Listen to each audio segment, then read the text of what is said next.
Imagine you are standing in the heart of Rome. The sun is setting. A warm, golden light hits the ancient stones in front of you. You are looking at the Colosseum. It is nearly 2,000 years old.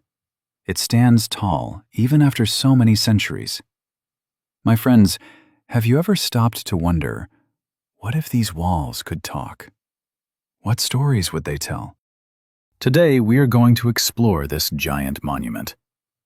I like to think of the Colosseum as a stone book. It is a book that records the history of humanity. On one page, you see our highest intelligence. You see beautiful art and amazing science. But on the next page, the story changes. You see the deepest brutality. You see a time when violence was a form of theater. This is the mystery of the Colosseum. It is both beautiful and terrible at the same time. As we walk through these ruins together, I want you to listen. Listen for the echoes of the past. Think about the thousands of people who stood exactly where you are standing now. Some were cheering, some were fighting for their lives. For those of you learning English, this story is for you. We will use simple words to talk about big ideas. We will talk about power, about courage, and about how history shapes who we are today. So, are you ready? Let us step back in time. Let us open this stone book together and see what we can find. It is a long journey, but a powerful one. Welcome to the story of the Colosseum. To understand the Colosseum, we must go back to the year 64 AD. Rome was a crowded city. One night, a fire started. It was a massive disaster. The flames burned for days. Much of the city was destroyed. At that time, the emperor was a man named Nero. Nero was known for being selfish. He was a tyrant. Instead of helping the people, Nero used the empty land to build a house for himself. He called it the Golden House. It was a place of extreme luxury. He even built a lake and a giant statue of himself. The Roman people were very angry. They were homeless, and their leader was building a palace on their land. A few years later, Nero's reign ended. A new leader came to power, Emperor Vespasian. He was the founder of the Flavian dynasty. Vespasian was a smart man. He knew he needed to win back the love of the people. He looked at Nero's private park and made a big decision. He decided to tear down the Golden House. He decided to give the land back to the citizens. But he didn't just give them land. He gave them a gift. Vespasian began building a massive amphitheater. It was built exactly where Nero's private lake used to be. This was a powerful message. It said that the time of the tyrant was over. The land now belonged to the public. Think about that for a moment. This great monument was born from the ashes of a fire and the fall of a selfish leader. It was built to make people happy after a time of great sadness. It was originally called the Flavian Amphitheater, but today we know it as the Colosseum. This change happened because of that giant statue Nero built. It was a colossus. Even though the house was gone, the name stayed in the people's minds. Now let us talk about how they built it. This is where we see the genius of Rome. Construction began in 72 AD. It was a giant project. Thousands of workers and slaves worked day and night. Many of these workers were prisoners. They moved heavy stones under the hot sun, but the Roman engineers had a secret weapon. They had a special type of concrete made from volcanic ash. This concrete was very strong. It allowed them to build taller and stronger than ever before. The Colosseum has 4 stories. It is shaped like an oval. It is almost 190 meters long and 156 meters wide. Imagine the size. It could hold over 50,000 people. Some historians think it could hold 80,000. That is like a modern football stadium. But remember, This was 2,000 years ago. The Romans were also great at managing crowds. The Colosseum had 80 entrances. Each entrance had a number. People had tickets made of clay. Because of this system, everyone could enter and leave very quickly. Have you ever been to a stadium and felt too hot? The Romans thought of that too. High above the seats, they had the velarium. This was a massive canvas awning. It was like a giant roof made of cloth. Sailors from the Roman Navy worked the ropes to move the cloth. It protected the crowd from the sun and the rain. It kept them cool while they watched the events below. Everything was designed for comfort and spectacle. It was a masterpiece of engineering. Even today, modern architects look at the Colosseum to learn how to build great structures. It is a symbol of what humans can achieve when they work together. We often look at the seats and the walls, but the real magic happened below. Under the arena floor, there was a hidden world. This area was called the hypogeum. Imagine a dark, busy labyrinth. It was a network of tunnels and rooms. If you were standing down there, you would hear the loud cheering of the crowd above. You would smell the animals and hear the sound of metal weapons. The hypogeum was the backstage of the Colosseum. There were rooms where gladiators waited for their turn to fight. There were cages for wild animals like lions, tigers, and bears. But here is the most amazing part. The Romans used advanced technology. They had 60 manual elevators. Men would pull heavy ropes and pulleys to lift cages from the darkness up to the light. Suddenly, a trap door would open on the arena floor. A lion would jump out of the ground. To the people watching, it looked like magic. The scenery could change instantly, too. Entire forests or hills could be raised into the arena. This technology created a sense of surprise. It made the games exciting and terrifying. The fighters never knew where the next danger would come from. Think about the workers in the hypogeum. They worked in the dark, in the heat, and in the smell of blood. While the crowd was happy above, there was a lot of hard work and fear below. The hypogeum shows us that the Colosseum was a complex machine. It was built for drama. It was built to control the emotions of the crowd. Every detail was planned to create a powerful show. In the year 80 AD, the Colosseum was finally finished. Vespasian's son, Titus, was now the emperor. To celebrate, he held an inauguration festival. My friends, this festival lasted for 100 days. During these 100 days, thousands of animals and many people died. The Romans had a phrase, bread and circuses. It meant that if the government gave people food and entertainment, they would stay quiet. They would not complain about the government. The events usually followed a schedule. In the morning, there were the venatio. These were wild animal hunts. Hunters would fight exotic animals brought from Africa and the Middle East. Lions, elephants, and hippos were seen in Rome for the first time. At lunch, there were public executions. Criminals or prisoners were killed in front of the crowd. It was a brutal way to show the power of the law. But the main event happened in the afternoon, the gladiators. Gladiators were often slaves or prisoners of war. They were trained in special schools to fight. They were the celebrities of the ancient world. You might have heard about the thumbs up or thumbs down. Many people think a thumbs down meant death. However, historians are not completely sure. Some think a hidden thumb meant spare him, and a pointing thumb meant kill him. Regardless of the sign, the reality was harsh. Most gladiators did not live long lives.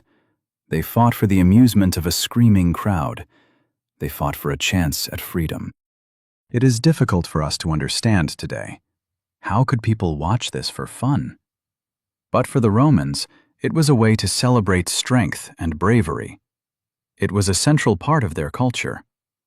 It was a dark side of a great civilization. The Colosseum was more than just a place for games. It was a tool for politics. It was a place where the emperor could show his face to the people. It was a place where he could show his wealth and his power. By providing free tickets and free grain, the emperor controlled the public. If the people were busy watching a fight, they were not thinking about the high taxes or the bad economy. But the Colosseum also showed the social order of Rome. Where you sat depended on who you were. The seating was very strict. The emperor had the best seat, of course. He sat in a special box. Next to him were the senators and the priests. They had comfortable stone seats near the action. Above them were the wealthy citizens and the soldiers.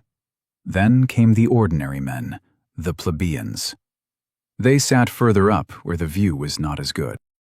And at the very top, in the highest, steepest seats, that is where the women and the poor sat.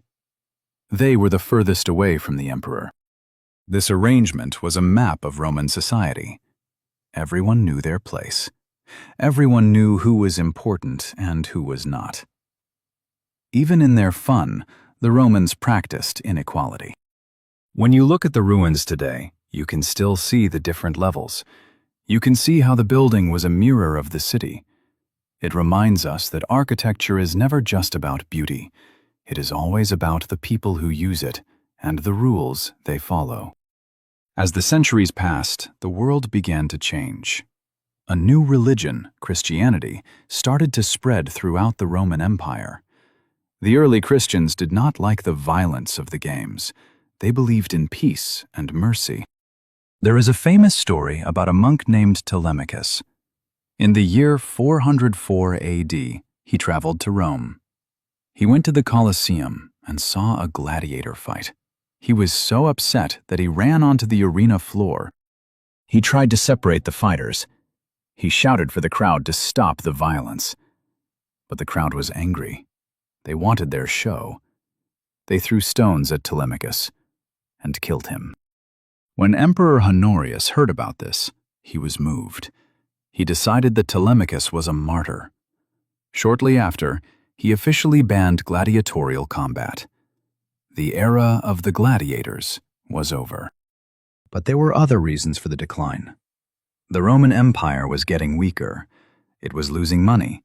It was being attacked by tribes from the north. Building games and maintaining the Colosseum was very expensive. The government could no longer afford bread and circuses. The massive elevators in the hypogeum stopped working. The wild animals were too expensive to catch and transport. Eventually, the cheers died down. The arena became quiet. For hundreds of years, the Colosseum was used for other things. People built small houses inside it. They used it as a cemetery. They even used it as a fortress. The great empire was falling apart, and its most famous building was falling apart with it. It is a reminder that nothing lasts forever. Even the strongest walls will one day crumble. During the Middle Ages, the Colosseum was treated very poorly. It was no longer a monument. It was seen as a quarry. A quarry is a place where people get stone for building. Because the Roman Empire was gone, people needed materials to build new things. They looked at the Colosseum and saw free stone. They took the beautiful travertine blocks to build palaces and even churches. If you look closely at the walls of the Colosseum today, you will see many small holes. Do you know why? The Romans used iron clamps to hold the stones together. During the Middle Ages, people dug out the iron to make tools and weapons. By the 1700s, the Colosseum was a shell of its former self. It was covered in weeds and trees. It looked like it might disappear completely. But then, the popes of the Catholic Church stepped in. In the 18th century, Pope Benedict XIV declared that the Colosseum was a holy site. He said that many Christians had died there for their faith. Whether or not this was true, it saved the building. Because it was now holy, people stopped stealing the stones. They started to clean it up. They began the long process of restoration. Architects started to fix the walls. They studied the old designs. This was the beginning of the Colosseum we see today. It transitioned from a place of death to a place of memory. It survived earthquakes, fires, and thieves. It survived because people finally realized its value. It became a bridge between the ancient world and the modern world. It became a legacy. Today, the Colosseum is one of the most famous places on Earth. It is a UNESCO World Heritage Site. Every year, millions of people from every country come to visit. It is a global icon. When people see a picture of those arched walls, they immediately think of Italy and the power of history. It is no longer a place of violence, but a place of education. As you walk through it today, you are a student of history. You are learning about the Romans, but you are also learning about yourself. You are asking, what would I have done if I were there? Archaeologists are still working there too. Just recently, they have found new tunnels and even the remains of the snacks that ancient Romans used to eat. They found seeds from figs, grapes, and melons. Think about that. We can know what a person was eating 2,000 years ago while they watched a fight. These small details make the past feel alive. It reminds us that these were real people, just like you and me. The Colosseum also serves as a powerful lesson. It shows us what happens when a society values entertainment more than human life. It shows us the danger of power. But it also shows us the beauty of human creativity. We can admire the arches and the engineering while also remembering the pain of the gladiators. We can hold both truths in our hands. It stands as a warning and an inspiration. It is a monument that belongs to the whole world.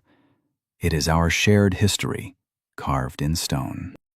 My friends, we have come to the end of our journey through the Stone Book. We have seen the fire of Nero and the genius of Vespasian. We have explored the dark tunnels of the hypogeum and the bloody floor of the arena. The Colosseum is a place of profound contrast. It is a place where beauty meets brutality. It is a place where the highest human achievements were used for the lowest human impulses. But as we stand here at the end, I want us to reflect. Why do we still care about this building? Why does it still move us? I think it is because the Colosseum reminds us of our own journey as humans. We have moved away from the days of the gladiators.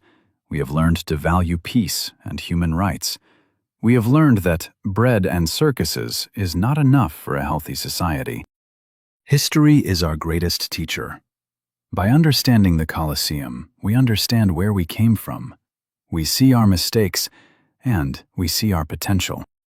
I hope this story has been engaging for you. For those of you learning English, I hope these words have helped you see the past more clearly. Language is a tool, just like the Roman concrete, to build bridges between people and ideas. What do you think about the Colosseum? Does it make you feel sad, or does it make you feel inspired? I would love to hear your thoughts. History is a conversation, and you are now part of it. Thank you for walking with me through the streets of ancient Rome. Thank you for listening to the whispers of the stones. May we always choose peace over violence and understanding over ignorance. Until next time, keep exploring, keep learning, and keep listening to the stories of the world. Goodbye for now.